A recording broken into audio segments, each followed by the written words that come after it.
Praise the Lord and pass the croquembouche. The Great British Bake Off, a teetering edifice of delicious tiny morsels itself, held together by the sweet bonds of love, nostalgia and charm, has survived the move from BBC oven to Channel 4 table.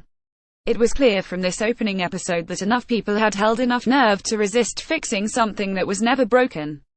The tent is up, the bunting is out and the presenters, apart from Paul Hollywood, are new but not discombobulatingly different. Prue Leith replaces Mary Berry, so we still have our experienced matriarch taking care of business. Sandy Tokesfig has Sue Perkins' wit, sheathed to the same decorous degree, and Noel Fielding has Mel Giedroyc's warmth as well as humour. And Hollywood is still Hollywood, wise, grudging and just a weird half-notch more aggressive than the show demands, as if somewhere deep inside the master baker there is still a little boy who thinks he should be out scrumping apples instead of trying to perfect his plaited loaf. All, in short, is as it was and should be. The workstations are pastel-hued.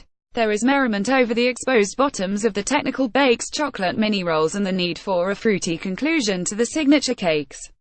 Ad breaks have replaced the little public information films about the history of Beth Mansion or the evolution of Kefir into croissant, but they fall naturally between rounds which remain the signature, the technical and the what the hell have I got Ope kidding memo starring Arctic or in that face or God bakes, and the warm fog of viewerly content should not dissipate too much in the intervals.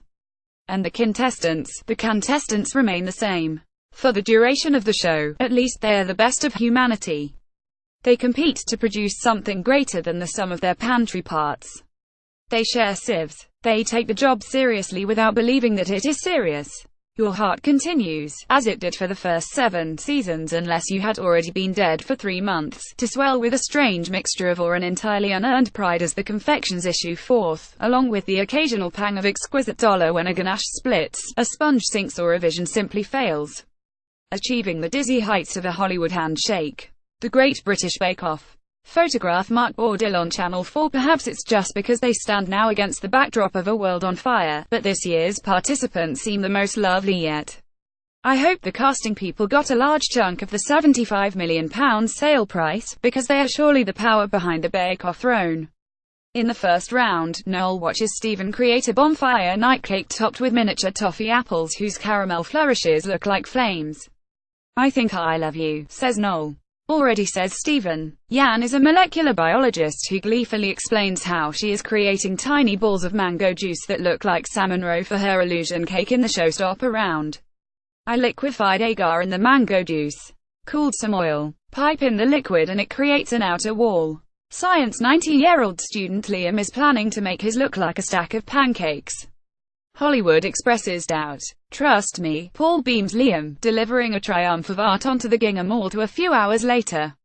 Poor Chris and Stacey suffered runs of bad luck, but Stephen and Sophie soared, to the dizzying heights of a Hollywood handshake. When he put his hand out, said Stephen, recollecting the moment in tranquility later, I thought he was going to hit me. The whole thing was a glorious return to, or rather, retention of, form. Thank God. This is not the time for change. Kudos to Channel 4 for knowing what they had and not being afraid to stick with it. This is where I want to be when the bombs start falling.